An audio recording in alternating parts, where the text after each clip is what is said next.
I don't know. I was sleeping. I heard one noise. It sounded like a car crashed into a pole.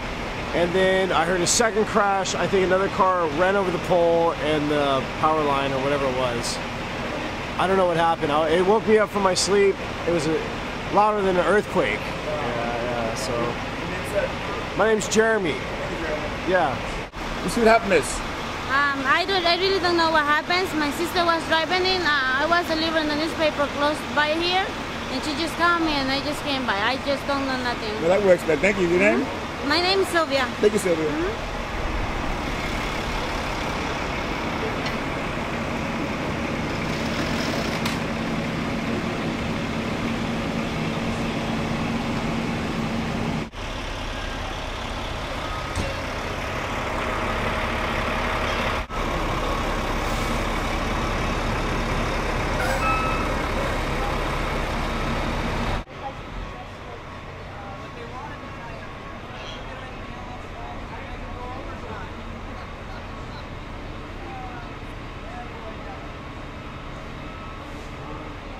This was one of the scariest things I've ever seen. So tell us what happened. I was awake, okay? I lost track of time. Anyways, all of a sudden I hear a huge bang. I thought for sure, since my car just got robbed like 2 weeks ago here, that somebody was back there messing around again. Sure enough, that was not the case. I came outside. I was the only other person. There was a female here. She was jogging down the street. She comes jogging over to me. We reconcile. What happened? Oh my God. This car over here is totally wrecked. Wow. They fall asleep on the road, hit the pole. The whole pole comes crashing down. This car over here comes driving down the street, regular driver, doing the speed limit, doesn't see the pole. The whole freaking car flips up and does like over 180, drops back over to where we were standing. We run out of the way. The guy gets out of the car, safe and alive, not even screaming. He's totally fine. I'm sure a little shaken up. And I'm not sure what's going on with the girl, but they look like they have her back on the stretcher and she's not looking too good. But at least everybody survived today, and it looks like the day is going to unfold okay. Just a little shaky morning. And your name? I'm Tia Barr.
Sir, what happened?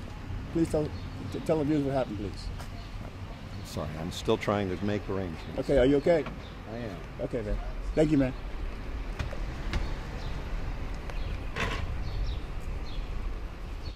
You ought to do a report on these power lines. I mean, with all the, I mean, they're so dangerous. Anybody, like, they have these garbage trucks that come by. Anybody can hit these things. People could die. You know, if this thing falls over, it could crush somebody. They need to put the power lines under, you know, a strong wind. They need to put them underground, like any place normal. Like New York. It's too dangerous. Pardon me? Like in New York City, they have underground. I mean, it's time that they expend a little bit of money. They charge so much for utilities and everything. They need to take these dangerous conditions and fix them here. I mean, this person could have lost their life hitting that telephone pole. What did you see? I didn't see anything. I just heard a tremendous crash, and I mean, it could have just as well been this power pole. It could have fallen over and crushed somebody sleeping here. I mean, this is ridiculous to have this, to have to put up with this kind of thing when utilities cost us so much money. And your name is? Underground. And your name? My name is Lauren Kasdan. Okay. Yeah. I was thinking yesterday, I was just looking at this, and I was thinking I'm going to go up and down the street and get a petition about the danger of this, and try and get the community organized and to petition the powers that be that something needs to be done about these power lines here. Thank you. Thank you.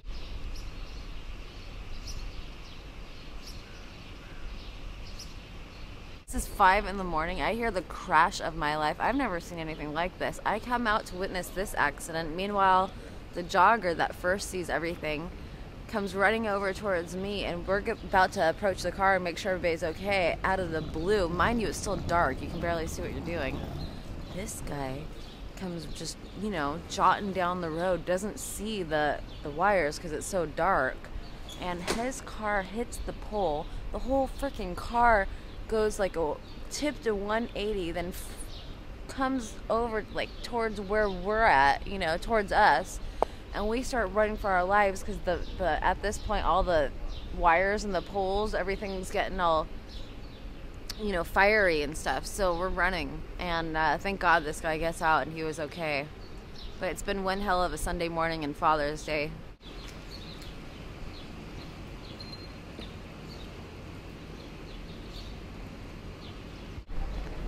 Miss, you okay? Yeah. What happened? Please. I was just tired. And I just closed my eyes when I see I was going through all of it. and how old are you?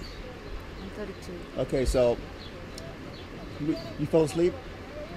Man, I feel so bad for you. And your name? Denise. Okay, Denise, I hope you feel better now. Yeah, Okay, thank thank you.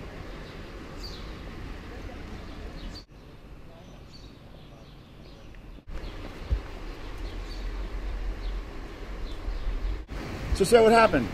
You gotta tell us, man. We could Find out how to we get could- to the airport. we could learn by this mistake. Well, maybe so. Were but you sleeping? I've got other things to do. Okay, man. Thank you, sir.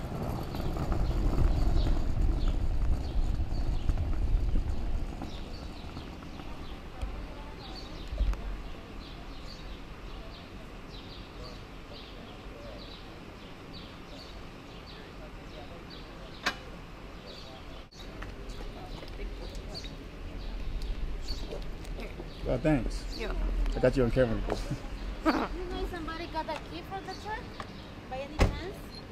No, I have no idea. What you need? The keys, they grab the keys.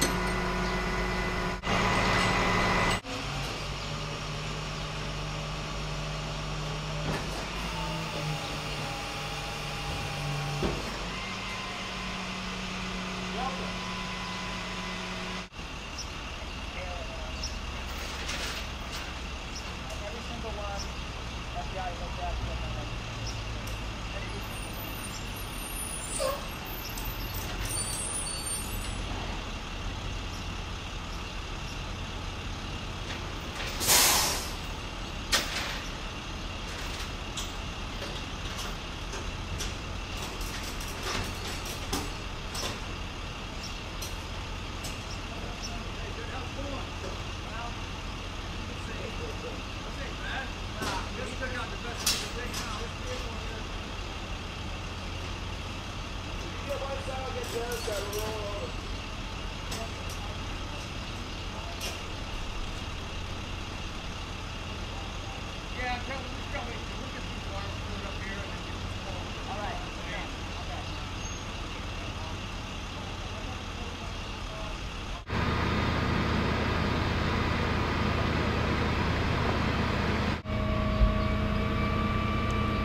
go down alley, go up alley, down alley. Electricity. It's dangerous. Yeah.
You know, I'm just noticing that this giant telephone pole with all of these connections is broken at the base and loose and probably termite infested.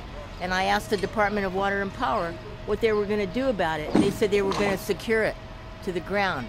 That's absolutely absurd.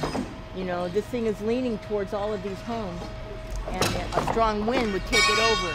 And I just want to note that I asked them to secure this, and that they to take it down, and they refused.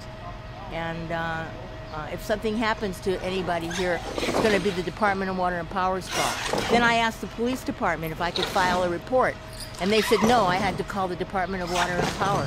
And I'm just objecting to this kind of treatment.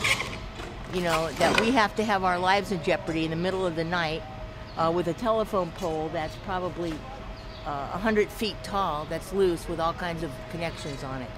So I'm just registering my protest here, and I'm going to try and get a petition to where something can be done, but the bureaucracy is beyond belief. Thank you. Perfect. Everything was great. Wow, how did that happen? Everything was Hey, we're on camera. Look at there's a piece of the car. Praise the Lord, we got car wrecks today. You can do nothing with it. I want you to say that a little louder. Come on. You're not going to do anything with it, right? What's That's your name? correct. What's your name? Don't worry about what my name is. I want to know what your name is. Well, you ain't gonna hear my name. If I felt like that pole was I going saw over, it swaying. you probably And did. you're going on the news. I saw that telephone pole swaying. I want you to do something about it, sir. Okay, time out. I live in this house here. Time out, ma'am. That is not a telephone pole. Thank you Whatever very it much. is. Thank you very much. The Department of Water and Power pole. And I want you to do something about it because I live up there. Do you understand? Okay. And you are going to go on television. Trust me. Don't leave that power pole swaying in the wind so that could kill somebody. And I want to know your name. Get his license number on that truck. You arrogant. You're just arrogant. All you do is charge money, but you don't take care of the people. You don't care. If you lived there, what would you do? You wouldn't be real happy, would you? Well, if I lived here, first of all, I'd ask the people if that's safe, and then I'd find out if it's safe. It isn't safe. It's swaying. It's broken. It ain't broken. If You're it was broken- lying. if I it- saw it swaying. Yes, but listen, man. If it was broken, it would be on the ground. Take it down. It would be. Look at it. It would be on the ground You know if what? it was You're broken. just arrogant. You're a mean, arrogant man.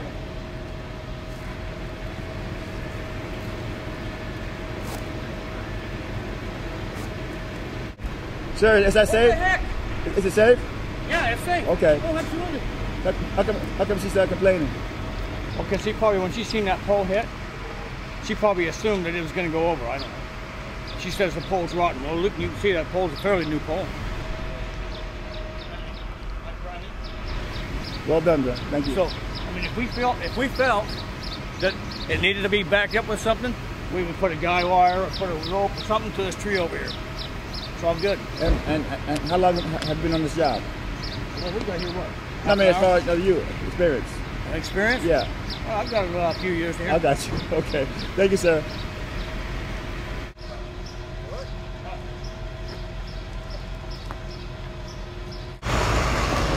What paper were they delivering? LA Times. Oh, they were Times? Yeah. Wow. But it's not the regular one, it's the Sunday edition.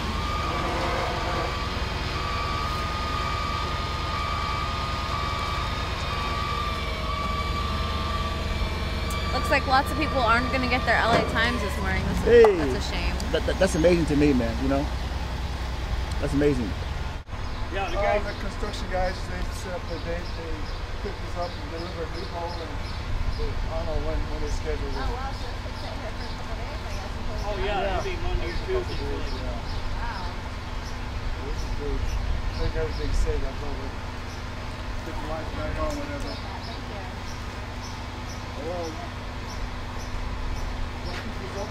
You should never be calling up.